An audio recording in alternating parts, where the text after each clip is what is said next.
kan belum sampai situ gitu jodohnya. So apa yang harus diambil, langkah apa yang harus diambil? Maka yang diambil adalah mempersiapkan diri tadi, menyibukkan diri untuk mempersiapkan diri dan bagaimana agar diri ini bisa bermanfaat untuk umat.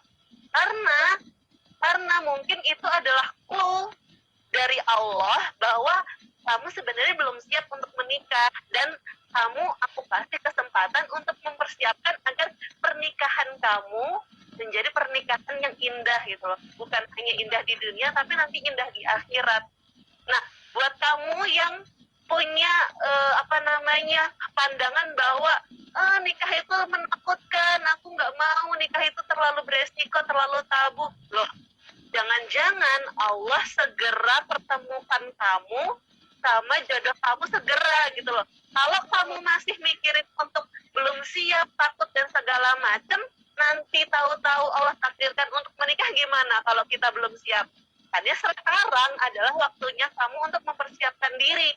Ketika nanti Allah takdirkan jodoh itu datang, ya makanya kita udah siap untuk nikah gitu.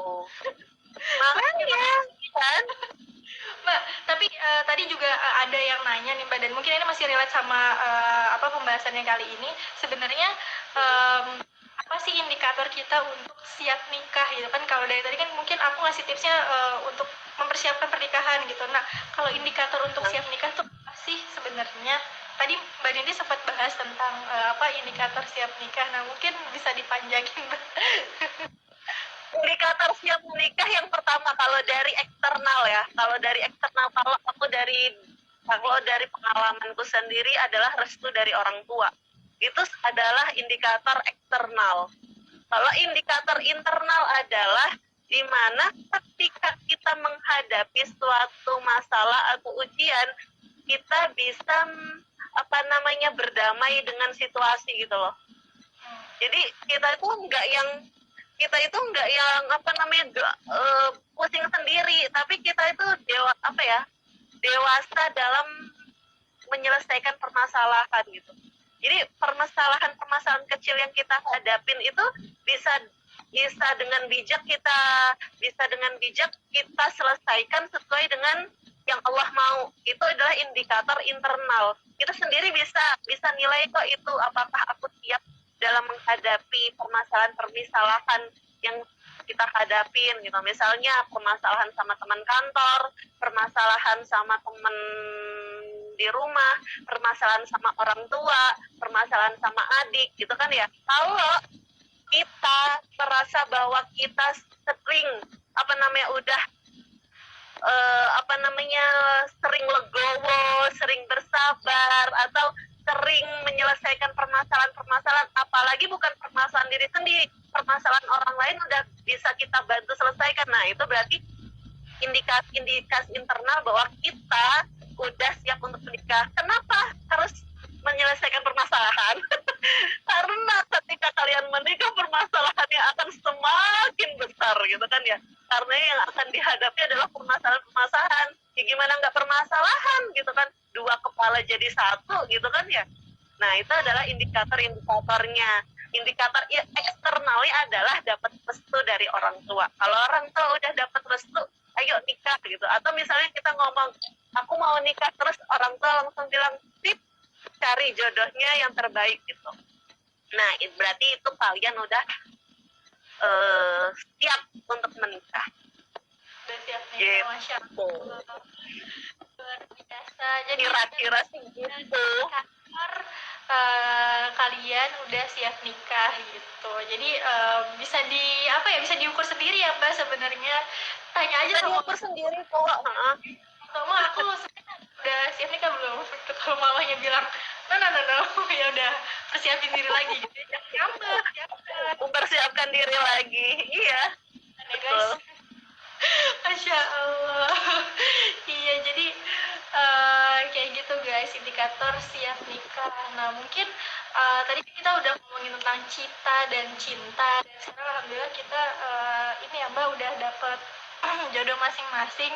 Nah, kira-kira ada nggak sih referensi tentang siroh gitu ya, referensi siroh dari uh, dari cita-cita dan juga dari, kalau cita nanti mungkin aku kali ya Mbak ya, cita-cita dari yang tadi Ya, Mbak boleh. Kalau aku misal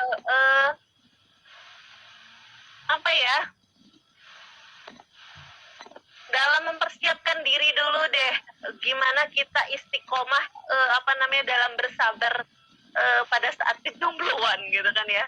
Yang paling benar sih adalah Siti Maryam ya. Walaupun memang beliau diakhiri dengan tidak menikah, tapi masa-masa hidupnya itu diisi dengan ketawakalan beliau kepada Allah gitu loh. Jadi beliau itu bukan berarti nggak mau nikah, tapi beliau tidak melihat indikasi itu di lingkungan sekitar beliau gitu. Jadi Siti Maryam itu berada di dalam situasi masyarakat yang sangat buruk peringainya gitu.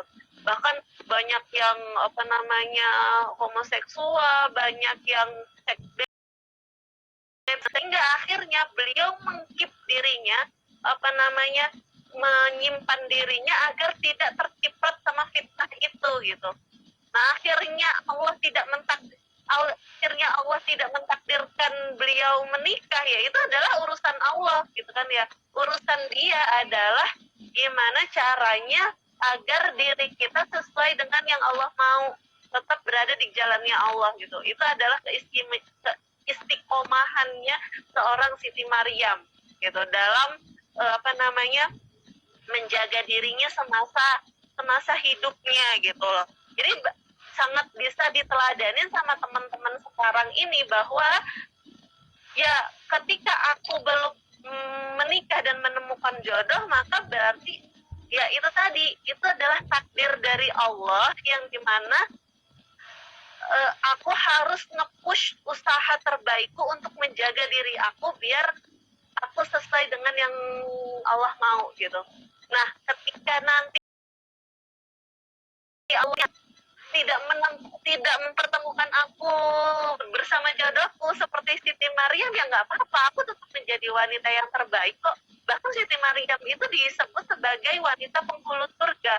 Jadi nggak ada ruginya gitu. Jadi kalau kalian mengira bahwa tidak menikah itu adalah suatu kerugian, ya itu adalah suatu kerugian duniawi. Tapi belum tentu itu menjadi suatu kerugian yang akhirat, karena seorang Siti Maryam pun itu nggak menikah dan itu nggak rugi, bahkan untung. Beliau dikatakan sebagai penghulu wanita di surga gitu, Siti Maryam gitu kan ya. Maka jangan mengatakan itu sebagai kerugian gitu. Yang menjadikan kerugian kita adalah ketika kita bermaksiat kepada Allah. Yang menjadi kita rugi adalah kita mengisi kemaksiatan di masa penantian kita. Jangan sampai itu terjadi, karena takutnya nanti kita dipilihkan ketika kita nanti ketemu jodoh adalah jodoh yang sama-sama bermaksiat, kan na'udzubillahi min dzalik gitu, na'udzubillahi min dzalik gitu, jangan sampai.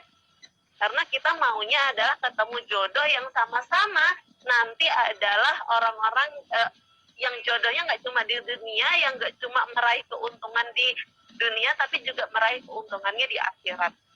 Itu tentang penantian. Kalau tentang meraih cita-cita, ya ada lagi Bunda Aisyah ya, Sayyidina Aisyah gitu, radhiyallahu anhu, di mana ketika beliau sudah memiliki suami, sudah bersuami dengan Rasulullah, beliau masih tetap dikasih kesempatan Rasulullah untuk terus belajar, untuk terus memaksimalkan potensi beliau, karena Rasulullah sangat tahu bahwa beliau itu adalah wanita yang sangat cerdas gitu kan ya, sehingga Rasulullah memaksimalkan potensi Sayyidina beliau sudah bersuami, menjadi istri beliau gitu. Jadi nggak kamu pinter, tapi tapi karena kamu sudah menjadi istri, kamu nggak boleh belajar karena kamu tugasnya di rumah masak, beres, sebenarnya enggak. Tapi Rasulullah memberi kesempatan Sayyidina Aisyah untuk terus belajar. Bahkan Rasulullah sengaja mendesain kamar pintu kamar Sayyidina Aisyah itu berdekatan dengan Masjid Nabawi, dengan Raudhah, di mana itu adalah tempat mimbarnya Rasulullah ketika menyampaikan hadis-hadis, menyampaikan ayat-ayat Al-Quran, istilahnya menyampaikan nasihat kepada para sahabat, sengaja biar Aisyah mendengar gitu. Jadi ketika itu Aisyah bisa merekam apapun yang disampaikan sama Rasulullah. Nah, itu adalah bagaimana memaksimalkan cita-cita. Jadi walaupun kita sudah bersuami, berumah tangga dan segala macamnya, kita enggak kehabisan ide kok, enggak mati gaya kok gitu kan, enggak yang semenakutkan itu kita nggak bisa mencapai impian dan segala macam. Enggak, Islam bukan yang malah menurunkan potensi, tapi Islam itu justru memaksimalkan potensi kita. Itu kira-kira. Kalau Dila sendiri punya referensi sahabiah apa tentang cinta? Tentang cinta ya, Masya Allah. Nah mungkin teman-teman juga udah pada banyak yang familiar ya sama tokoh yang satu ini, yaitu adalah Sayyidah Fatimah. Itu Masya Allah bagaimana kisahnya dengan Ali gitu kan, betapa romantisnya ya kan. Tapi di sini yang mau aku ambil adalah mengambil dari sudut pandang ketika jomblonya gitu kan, betapa sangat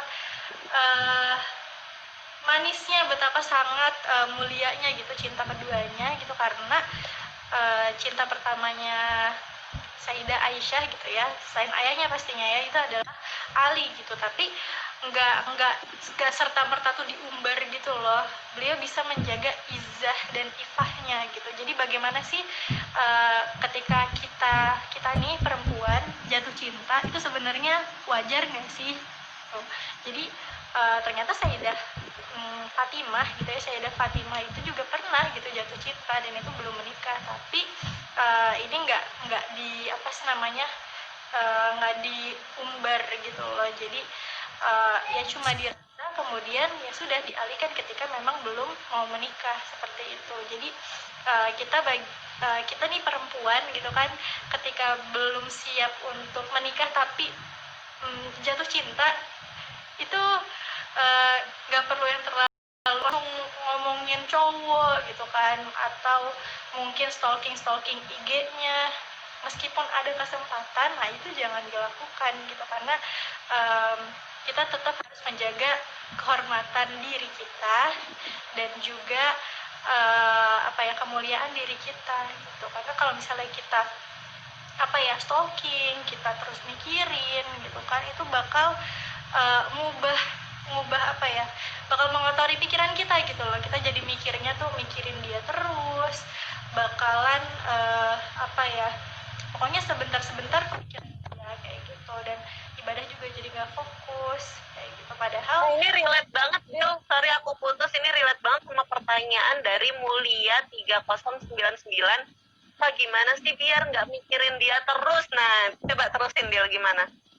Iya, jadi itu pokoknya putus segala kontak gitu ya, putus segala kemungkinan yang bisa bikin kita tuh keingetan sama dia gitu. Kalau misalnya emang ketemu sama, maksudnya satu organisasi atau satu sekolah gitu kan, mau nggak mau ketemu ya gimana gitu kan. Tapi nggak usah cari kesempatan, nggak usah caper untuk kayak biar selalu deket kayak gitu, biar selalu ada kesempatan sama dia. Nah ini jangan, karena semakin kalian mendekati gitu kan, semakin goriza, semakin naluri itu terpancing gitu. Karena sebenarnya gitu ya, perasaan cinta ini kan naluri gitu. Kalau misalnya nggak dipancing dari eksternal, itu nggak akan mencuap gitu, nggak bakal meluap.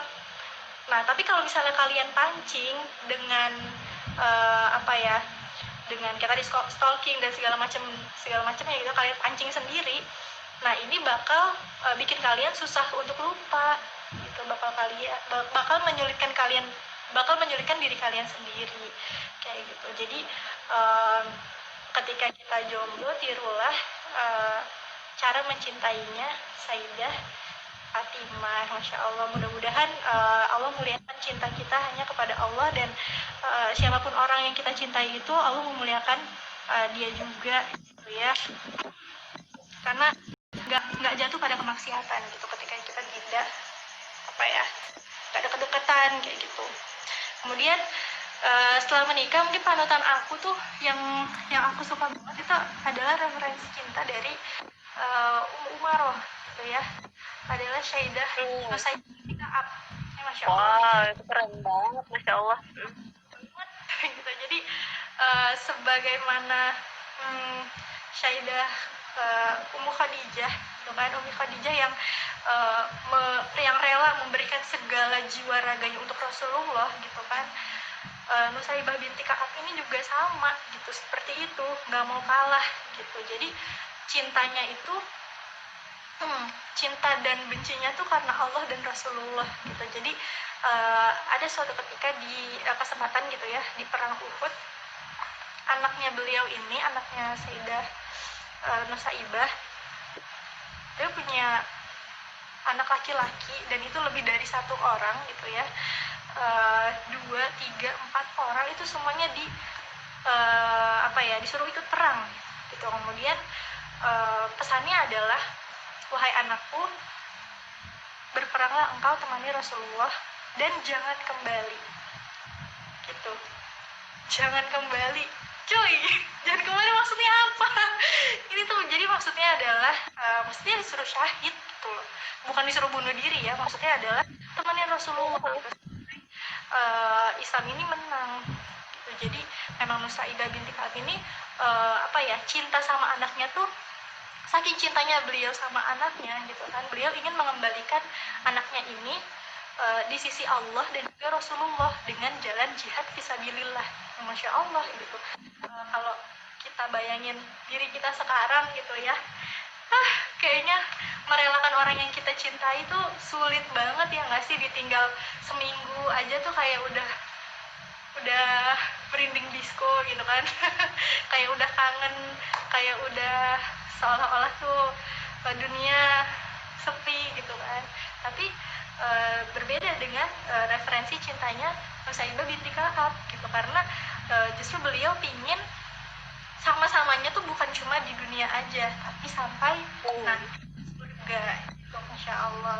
Dan ini juga jadi apa ya, jadi jadi pukulan, jadi tamparan keras gitu ya buat aku gitu, karena ketika melihat orang yang kita cintai itu misalnya sakit gitu kan, ketika jauh gitu, ketika masih merasa padahal jauhnya tuh bukan jauh gitu ya, padahal untuk kerja juga, untuk misalnya dakwah juga, tapi ada perasaan kayak kok lama banget sih kayak gitu, itu jadi kayak merasa bersalah sendiri gitu kan, kayak gitu. Padahal dulu Sayyidah Nusaibah binti Ka'ab aja seperti itu cintanya sama Allah, Masya Allah. Nah, dan sebenarnya perkara cinta ini tuh rawan juga loh ternyata, karena Ibnu Qayyim juga pernah pernah berpesan gitu bahwa tidak ada ampunan jika menyekutukan Allah dalam cinta dan pengagungan, yaitu mencintai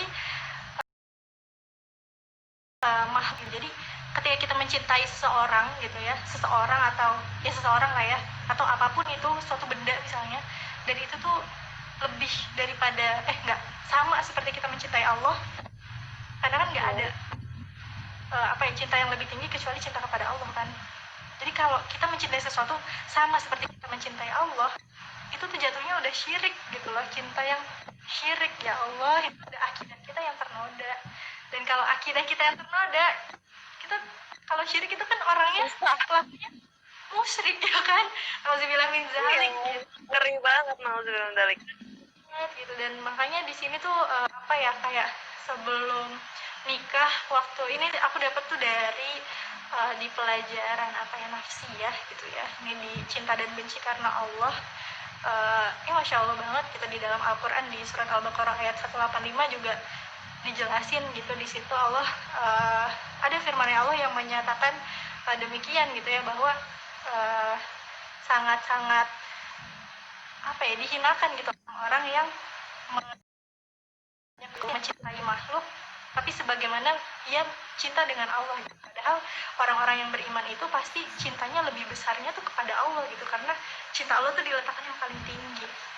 Nah, pertanyaannya, Mampukah kita ketika nanti kita ketemu sama jodoh ya, sama orang yang kita suka banget, mampukah kita untuk menstabilkan rasa cinta itu dan mencintai dia karena Allah, bukan mencintai dia karena apa, jadi mencintai dia karena Allah, tetap Allah yang jadi pertama, cinta pertama kita. Masya Allah, tabarakallah. Itu tadi adalah referensi kita ya. Sebenarnya banyak banget sahabiah yang patut kita contoh gitu kan ya. Jadi sangat relate sekali dengan kehidupan kita gitu. Kalau teman-teman lagi susah atau lagi bingung tentang aku maunya ngejar cita-cita dulu, banyak kok sahabiah yang tetap ngejar kitanya gitu. Kalau aku maunya pengen langsung nikah, ya banyak juga sahabiah yang yang ngejar cintanya gitu, tapi masih sesuai dengan syariat yang Allah agungkan. Bukan begitu, Ibu? Bukan begitulah. Bukan begitu, Ibu Ratu. Kita sampai dia sakit hati, Kak. Nah, begitulah ketika kita mencintai manusia. Betul, ketika kita mencintai manusia ya gampang banget sakit hatinya gitu. Itu sih.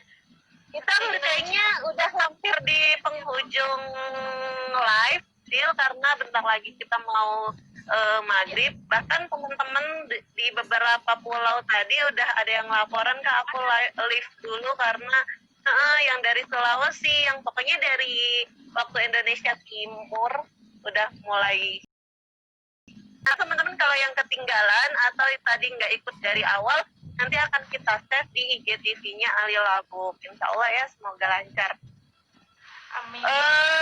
Ada beberapa pertanyaan, tapi sepertinya tuh udah terjawab tadi sama kita gitu. Jadi kalau teman-teman masih bingung dan segala macam, bisa diputar lagi IGTV atau live kita ini nanti di feednya Ali Labub. Silahkan di follow di Ali Labub bagi followersnya Kakak Dila. Jadi insya Allah kita bakalan rutin setiap ya sepekan sekali ya, doain semoga para ibu-ibu ini dikasih kekuatan untuk bisa terus berbagi untuk umat. Aminin dong guys, amin ya, semoga ya. Jadi kita ini karena kesibukan kita sebagai ibu rumah